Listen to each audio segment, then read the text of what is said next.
y había quedado a cargo de ustedes para que lean la parte de oferta en el texto, que les había pasado de Becker y Mochón, a los efectos de que luego puedan llevar a cabo el control de lectura número 2, que será para el miércoles que viene, dijimos, a partir de las 14 horas.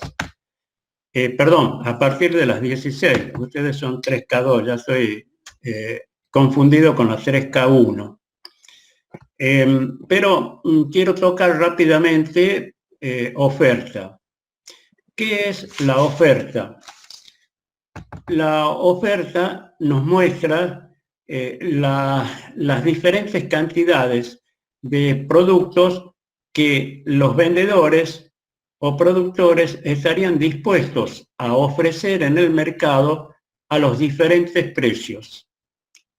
Recuérdense que los precios son incentivos. Si ahora me ubico yo como vendedor, cuanto más alto sea el precio, me va a motivar a producir más para tratar de vender más. A la inversa, cuanto más bajo lo sea, obviamente me desmotiva a producir. Entonces, la ley fundamental de la oferta dice, si el precio P sube, la cantidad ofrecida Q/T sube. Si el precio baja, la cantidad ofrecida por unidad de tiempo también baja. Es decir, hay una relación directamente proporcional y la curva de oferta tiene obviamente una pendiente positiva. Yo se las voy a mostrar acá en esta gráfica en donde está oferta y demanda, pero lo que interesa es que veamos la oferta. La oferta es esta. Acá tienen los precios y acá en el eje de las abscisas las cantidades Q/T en función del tiempo. Y esta es la oferta. Ahí vamos viendo que a medida que el precio va subiendo, las cantidades ofrecidas por unidad de tiempo van aumentando. Bien, para que la ley de la oferta se cumpla, es necesario de que determinadas condiciones, que habíamos hablado del ceteris paribus, que en la parte de demanda, acá también existe un ceteris paribus, que quiere decir mientras las demás condiciones o circunstancias no varíen, no cambien. ¿Y qué no debe variar? En primer lugar, la tecnología. Obviamente que la tecnología afecta directamente a la oferta porque eso provoca de que podamos con los mismos recursos ofrecer mayor cantidad de productos. En segundo lugar, hay que tener en cuenta también, y debe permanecer constante, el precio del servicio productivo variable, es decir, el costo unitario de la mano de obra. Bien, ya voy a aclarar acá un punto enseguida. Y luego tenemos el precio de los bienes que se producen conjuntamente, es decir, que comparten línea de producción. Como sería en una fábrica de dulce, estamos produciendo dulce de cayote, dulce de batata, dulce de membrillo, dulce de guayaba, etc. Entonces, esas son las tres condiciones básicas que deben permanecer constantes para que la oferta de un producto, para que la ley, fundamental de la oferta se cumpla. Cabe lo mismo que hemos hablado en los cambios en la demanda para los cambios, en la demanda vimos cambios en la cantidad demandada y cambios en la demanda. Lo mismo acá, existen cambios en la cantidad ofrecida y cambios en la oferta. Los cambios en la cantidad ofrecida se visualizan como movimientos a lo largo de la curva de oferta. Es decir, si el precio se modifica, la cantidad ofrecida se modifica. Es decir, la oferta sigue siendo la misma, pero las cantidades, obviamente que el precio ha influido para que ellas cambien. En cambio, cuando hablamos de cambios en la oferta, lo que estamos hablando es de desplazamiento de la curva de oferta hacia la derecha o hacia la izquierda. Recién hablábamos de la tecnología. Si la tecnología se modifica, obviamente vamos a ofrecer en una mayor cantidad. Es decir, el precio va a seguir constante, pero la oferta se va a trasladar a la derecha, lo cual implica que vamos a tener una mayor oferta. Sería lo mismo que decir o que afirmar que si el costo del servicio productivo variable o el precio que pagamos por cada unidad de esto aumenta, lógicamente eso hace que la oferta se contraiga. Es decir, si la cantidad de recursos que destinamos para las materias primas o insumos y para la mano de obra nos permite una determinada curva de oferta, ofertar esa cantidad, lógicamente si ahora afectamos una mayor cantidad de recursos para pagar a la mano de obra, tenemos que sacar, porque estamos en la frontera de posibilidades de producción, maximizando lo que producimos, vamos a tener que restar, sacar de las materias primas e insumos para pagar más de mano de obra. Y eso hace de que tengamos una menor oferta. La oferta se desplace hacia la izquierda. En cuanto a la elasticidad, cabe lo mismo que dijimos en la parte de la demanda. Acá hay que tener en cuenta que acá la elasticidad se representa con la letra griega epsilon y tiene signo positivo porque su pendiente es positiva. Bien, con eso ya los dejo a ustedes que sigan viendo oferta. Era lo básico que necesitábamos conocer. Vamos ahora a unir ambas hojas de la tijera, que son, es decir, por un lado demanda y por otro lado oferta. Entonces, lo que vamos a ver se denominan los casos de equilibrio entre oferta y demanda y el papel que juega el precio. Estos casos de equilibrio fueron estudiados por economistas hace bastante tiempo. Uno de ellos fue Alfred Marshall, un premio Nobel de Economía, y otro fue Frank Knight. Alfred Marshall distinguió 3 casos de equilibrio de oferta. Uno de ellos le llamó equilibrio temporario y los otros 2 lo identificó como equilibrio de corto plazo y equilibrio de largo plazo. En cambio, Frank Knight hace una diferenciación en el equilibrio temporario de Marshall y él coloca primero el equilibrio instantáneo, segundo el equilibrio de periodo de producción y luego sí coincide con el equilibrio de corto plazo y el equilibrio de largo plazo. Nosotros, a pesar de que es sutil la diferencia, vamos a tomar los casos de equilibrio planteados por Frank Knight. Entonces, comenzamos con el equilibrio instantáneo. Este equilibrio instantáneo, el mismo nombre lo está diciendo, es muy volátil. ¿Y por qué es tan volátil, tan instantáneo? Porque hay mucha especulación, hay factores especulativos que dominan el accionar de los vendedores. Y lógicamente que en el caso de los compradores también especulan de la misma manera. Es decir, que aplicar el aparato de análisis de oferta y demanda para entender esto no es posible porque ese equilibrio es tan volátil y está imbuido de estas razones especulativas, sobre todo por parte de los vendedores. Sería un poco como que hoy se liberara el precio del dólar y veríamos cómo fluctúa la oferta, cómo fluctúa la demanda y el precio de equilibrio que va a ser instantáneo.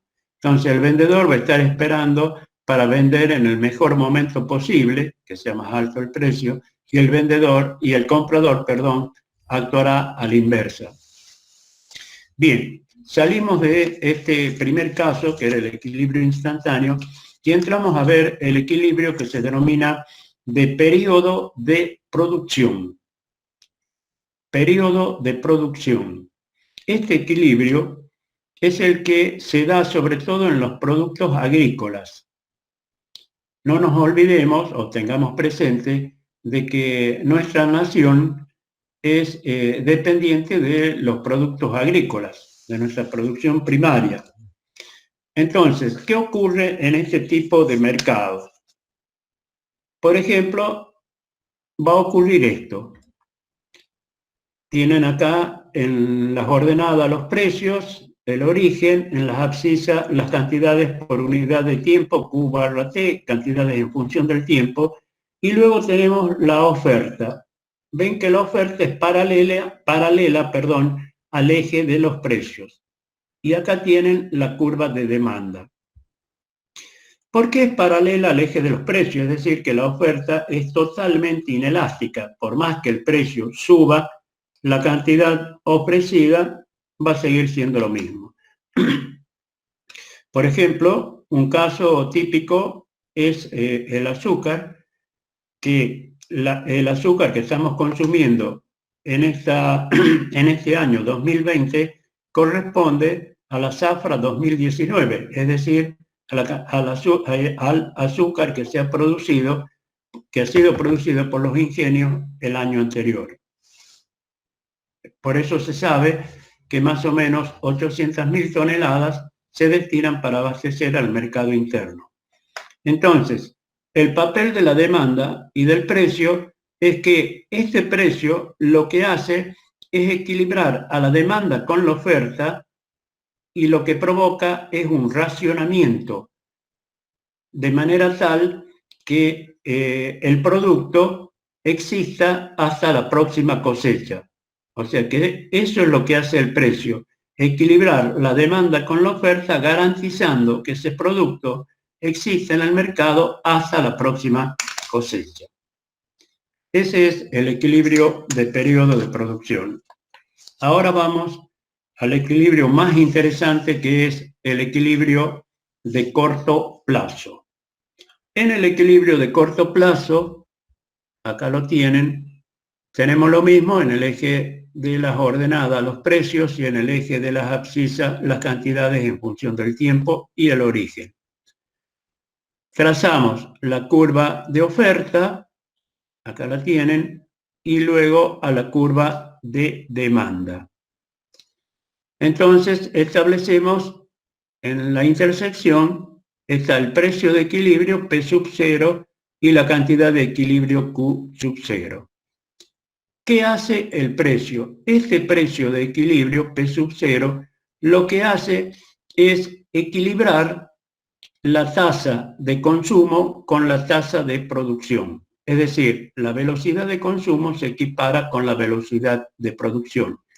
Y es el único precio que garantiza un equilibrio estable en el corto plazo. Y para que vean ustedes que es un equilibrio estable, vamos a suponer de que a ese precio, P sub 0, a los productores no les conviene vender, porque alegan de que no alcanzan a cubrir sus costos. Entonces piden que el gobierno establezca un precio mínimo del producto. El gobierno resuelve hacerlo y por lo tanto establece este precio, creo que es, P' sub 0, o sea, sube el precio a P' sub 0. Pero ¿qué va a ocurrir con ello? Observen. Para P' sub 0, ¿qué ocurre del lado de la demanda? ¿Qué hacemos los demandantes? Si el precio sube, la cantidad demandada por unidad de tiempo baja. Es decir, de Q sub 0 bajamos a la cantidad demandada, que sería Q' sub 0. Se está cumpliendo rigurosamente la ley de la demanda. Ese precio conviene, obviamente, al ser mayor, a los oferentes. Entonces, los oferentes a un mayor precio van a ofertar una mayor cantidad del producto, es decir, Q segunda sub 0, que lo tienen acá con ese precio mínimo. Pero ¿qué pasa? Las cantidades producidas, Q segunda sub 0 y Q' sub 0, no son iguales. Es decir, hay una sobreoferta, hay mayor cantidad ofrecida que la cantidad demandada, y si hay una sobreoferta, la tendencia del precio es a bajar. Entonces, ante sobreoferta o abundancia de oferta, el precio baja y retorna al equilibrio que era el origen. Por eso es el único que garantiza que las tasas de producción y de consumo se equiparen. Ahora vamos del lado de los consumidores. y nos va a recordar algo que ocurre hoy. Los consumidores decimos, este precio P sub 0, que surge del libre juego de la oferta y de la demanda, no nos conviene porque el producto para nosotros es caro. Entonces le pedimos al gobierno que intervenga en el mercado y establezca un precio máximo o un precio cuidado. ¿Ah? Entonces establece un precio máximo. Lógicamente que el precio máximo es menor que el precio de equilibrio, sería P segunda sub 0. ¿Y qué provoca este precio? En P segunda sub 0, al bajar el precio, la cantidad ofrecida por unidad de tiempo es menor, Q' sub 0, se reduce de Q sub 0 a Q' sub 0. En cambio, la cantidad demandada, que está acá, la cantidad demandada, al ser el precio menor, la cantidad demandada es mayor. Sube a Q' sub 0, o sea, no sube, aumenta a Q' sub 0. Y de nuevo se nos plantea el mismo problema que teníamos con la sobreoferta. Acá tenemos una gran demanda, Q segunda sub 0 del bien, y una poca oferta. Las cantidades ofrecidas, esta, con la demandada no coinciden. Entonces, ¿qué fenómeno tenemos acá cuando hay mayor demanda que oferta? El precio sube. ¿Por qué?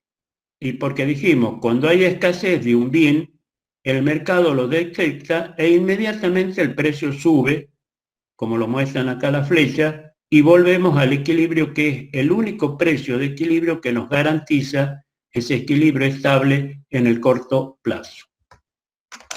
Ese es el caso de equilibrio de corto plazo. Y por último, tendríamos el equilibrio de largo plazo. En el equilibrio de largo plazo, todos los factores productivos son variables. Recién hablábamos de que en la oferta debían permanecer constantes el precio que se paga por el servicio productivo variable, que es la mano de obra. El servicio productivo fijo, que es el capital o los recursos materiales, porque de la mezcla entre el capital, K, y el trabajo, T, lo que obtenemos es P, producción. Entonces, en el largo plazo, tanto el recurso productivo capital como el recurso productivo mano de obra son variables. Ya no son fijos, en el caso del capital, que lo era en el corto plazo. ¿Por qué? Porque si persiste una mayor demanda del producto, en el largo plazo lo que vamos a hacer es atenderla. Y por lo tanto nos llevará un tiempo construir el edificio, luego dotarlo de las maquinarias y equipos correspondientes y a posteriori tomar el personal necesario, capacitarlo y entrar a producir. Pero eso lo podemos hacer en el largo plazo, porque ese es un plan de expansión de una nueva línea de producción que nos llevará 3, 4 años realmente realizar este desafío. Bien. Entonces, si las industrias trabajan en el largo plazo, lo que ocurre es esto. La demanda la tienen acá, como siempre, y acá tenemos la oferta. ¿Qué ocurre en el largo plazo? Las curvas de oferta se tienden a aplanar, es decir, a volverse casi paralelas al eje de las abscisas, de las cantidades. En este caso, sería paralela, a pesar de que no me ha salido bien paralela al eje, que sería una industria que trabaja con costos constantes. Las industrias siempre, en el largo plazo, van a procurar trabajar con costos constantes, quiere decir con un horizonte de previsibilidad para los próximos años. Entonces, conozco perfectamente mis costos y por lo tanto sé cómo puedo pelear en el mercado con relación al precio de mercado, que obviamente no lo manejo porque soy una parte más de todas las industrias que estamos comercializando este bien. pero voy a procurar trabajar con los costos constantes. Para eso, muchas industrias, sobre todo las grandes, establecen los costos estándares, que ustedes van a estudiar luego los costos, todos los costos, y entre eso vamos a ver los costos estándar. Justamente se establecen para que lleguemos a estandarizarlos de tal manera que esos costos en el largo plazo se vuelvan constantes. Bien, también podría ocurrir que hay algunas industrias, pocas las menos, que trabajan con costos crecientes y hay otras que trabajan con costos decrecientes. Entonces, si trabajan con costos decrecientes, la curva de oferta estaría inclinada un poco así. Entonces, ¿y qué lectura podemos hacer de esta curva de oferta con costos decrecientes? Esa curva en el precio de equilibrio nos estaría mostrando el mínimo precio al que se producirían determinadas cantidades. Bien, con eso hemos finalizado la clase de hoy que tenemos para ver este tema. Continuaremos, si Dios quiere, el miércoles, como dijimos, a partir de las 16 horas, en donde ustedes van a presentar el trabajo práctico número 2 y luego desarrollaremos dos temas importantes que son, por un lado, los sistemas monetarios y por el otro, lo que es el dinero. Bien, si quieren hacer una pregunta, están habilitados a hacerla, y si no, nos estaríamos viendo, si Dios quiere, el miércoles. Que pasen un lindo fin de semana. Hasta luego. Hasta luego. Hasta luego, profesor.